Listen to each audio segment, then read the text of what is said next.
हाल है दोस्तों, मैं विकास तोमर आपके अपने trustworthy channel study for civil services पे आज आपको एक डाउट आया है ये एनसीईआरटी से। ठीक है, कोरियोलिस फोर्स आपका ट्रॉपिकल साइक्लोन कहाँ से होता है, क्या होता है प्रेशर ग्रेडियंट फोर्स क्या होता है। ठीक, इस रिलेटेड को है। देखिए, ज्योग्राफी में आपको विजुलाइज करना बहुत ज़्यादा जरूरी है, इसीलिए मैं वीडियो बना के दिखा रहा हूँ। ऑडियो में इतना अच्छा समझ में आता नहीं है। ठीक, तो देखिए समझ लेते हैं। यहाँ पे बोल रहा है कि कोरियोलिस फोर्स जो होता है वो परपेंडिकुलर एक्ट करता है।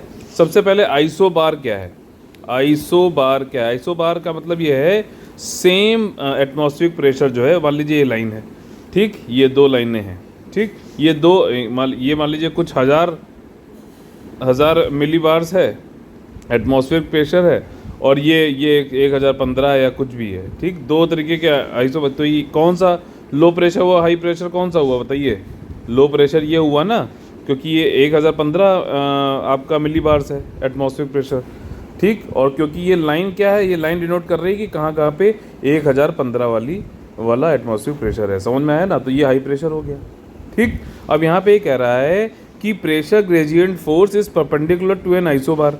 तो अब हमेशा हमें मालूम है कि थंबनेल जो थंब रूल है हमारा, वो क्या है कि हाई प्रेशर से लो प्रेशर की तरफ हमेशा विंड चलती है।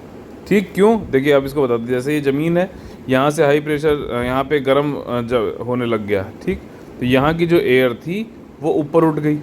अब ये उठ के ऊपर हो गई, ये वाली जगह। अब यहाँ देखो, ये यहाँ पहुँच गई।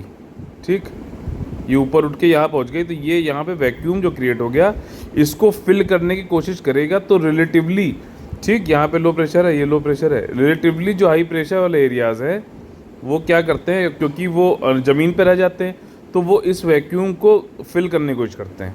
तो ये वाला जो एरिया, इसलिए क्या हो जाता है कि हाई प्रेशर से हमेशा लो प्रेशर वाली एरियाज़ पे जो है विंड फ्लो करती है। हाई प्रेशर क्यों है? क्योंकि यहाँ की जो है रिलेटिवली इससे जो है गर्म, ठंडी है हवा, ये रिलेटिवली गर्म है हवा, तो ये ऊपर उठ गई। होता है ना कि गर्मी में आपने देखा हो कि पंखा ऑन करो तो एकदम से गर्म हवा ऊपर से नीचे फेंकता है पंखा। ठीक, और नीचे जो है ठंडी हवा रहती है। तो ये वाला इसको पूरा करने के लिए करते हैं। अब जो ऊपर हवा उठती है उसको बोलते हैं कन्वेक्शन, और ये जो हॉरिजॉन्टल मूवमेंट होता है उसको क्या बोलते हैं? एडवेक्शन। ये वाला पूरा वीडियो देख लेना, बहुत इंपॉर्टेंट है ये। ठीक, इस तो यहाँ से हमेशा movement high pressure to low pressure. ये आइसोबार्स थे हमारे, कौन कौन से? दो आइसोबार है। समझ में आया? अब यहाँ पे ये कह रहा है कि प्रेशर ग्रेडियंट फोर्स जो है वो परपेंडिकुलर होता है। तो मतलब ये ऐसे जा रहे हैं, अगर ये ऐसे ही जाने लगता तो क्या हो जाता? पैरेलल हो जाता है आइसोबार के? नहीं, यहाँ पे कह रहा है कि परपेंडिकुलर होगा, मतलब कि इस तरीके से होगा। ठीक, ये होगा। ठीक है, ऐसा जुड़ रहा है। और जो कोरियोलिस फोर्स जो होता है वो जो प्रेशर ग्रेडियंट फोर्स है, ठीक, ये जो प्रेशर ग्रेडियंट फोर्स है इसके भी परपेंडिकुलर होता है। तो ये देखिए ऐसे हो जाएगा, है ना? समझ रहे हो? ये नदर्न हेमिस्फीयर में आपको मालूम है कोरियोलिस फोर्स किधर होता है? राइट साइड डिफ्लेक्ट करता है, और सदर्न हेमिस्फीयर में लेफ्ट साइड डिफ्लेक्ट करता है। समझ रहे हो? तो यहाँ पे मान लीजिए नदर्न हेमिस्फीयर में तो ये प्रेशर ग्रेडियंट फोर्स जो था PGF, इसके भी परपेंडिकुलर, अब ये ऐसे जा रहा था तो इसके परपेंडिकुलर डिफ्लेक्ट कर रहा है, तो ये आपका CF कोरियोलिस फोर्स हो गया। ये चीज़ समझ में आ गई ना? ठीक, the pressure gradient force is perpendicular to an isobar, the higher the pressure gradient. अब देखो, ये वाला अगर मान लो 1025 होता, 1015 की जगह 125, 1025 या 1030 होता। ठीक, तो जितना ज़्यादा जो है डिफरेंस होगा हाई प्रेशर ग्रेडियंट फोर्स, मतलब प्रेशर ग्रेडियंट इसके बीच में क्या हुआ? 15 का हुआ। क्यों? ये 1000 है और ये 15 है, तो ये 15 क्या प्रेशर ग्रेडियंट। ठीक, ये इस तरीके से है, ये झूला होता है ना ऐसे, ये कितना मतलब ग्रेडियंट स्लोप को बोलते हैं, तो इस तरीके से।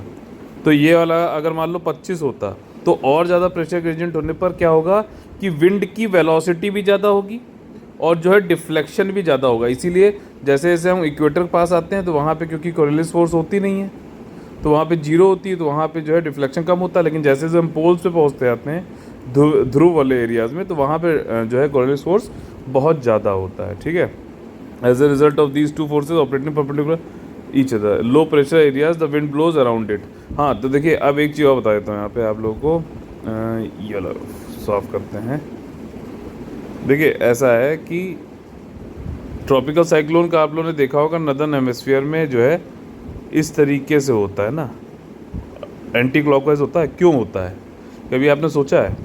देखो ऐसा है कि अगर आप इसको ज़मीन से ऐसे देखें साइड से, तो हवा ऐसे ऊपर उठ रही है, ठीक, एयर मास ऊपर उठ रहा है, ठीक। अब क्या हो रहा है कि ये ऊपर से आप देख रहे हो, बर्ड आई व्यू है ये वाला एरिया, ठीक। तो क्या हो रहा है कि हर जगह से यहाँ पे विंड इस लो प्रेशर को फिल करने के लिए आ रही है, जो वैक्यूम सा बन गया है। अब चूंकि ये नदर्न हेमिस्फीयर में है, तो कौन सा डिफ्लेक्शन होगा, राइट साइड डिफ्लेक्शन होगा। तो ये ऐसे मूव कर गया, ये वाला जो है, ये देखो इसका राइट कौन सा होगा, ये होगा ना। इसका राइट कौन सा, ये होगा। इसका राइट कौन सा होगा, ये होगा। तो देखो अब इसको जोड़ते जाओ, देखो ये बन गया ना, देख रहे हो, बन गया ना ये एंटी क्लॉकवाइज। इसलिए नदर्न हेमिस्फीयर में ये आपका क्या होता है, एंटी क्लॉकवाइज होता है, ये कहना चाह रहा है यहाँ पे, ठीक।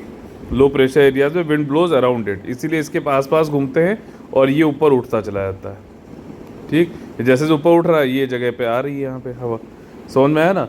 At the equator the Coriolis force is zero, ये मैंने आपको पहले बता दिया, इसलिए जो है जीरो होता है तो low pressure gets filled, low pressure जो है वो फिल्ड हो जाता है।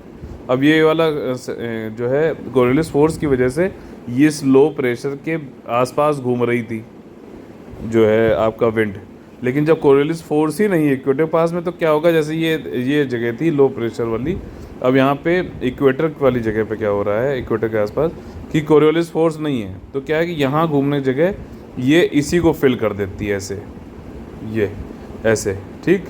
तो इसकी वजह से क्या होता है कि लो प्रेशर ही फील्ड हो गया, ये एलपी था, लो प्रेशर फील्ड हो गया, तो यहाँ पे ट्रॉपिकल साइक्लोन कहाँ नहीं बन पाते हैं, इक्वेटर के आसपास नहीं बन पाते हैं। आई होप कि आपको पूरा समझ में आ गया होगा।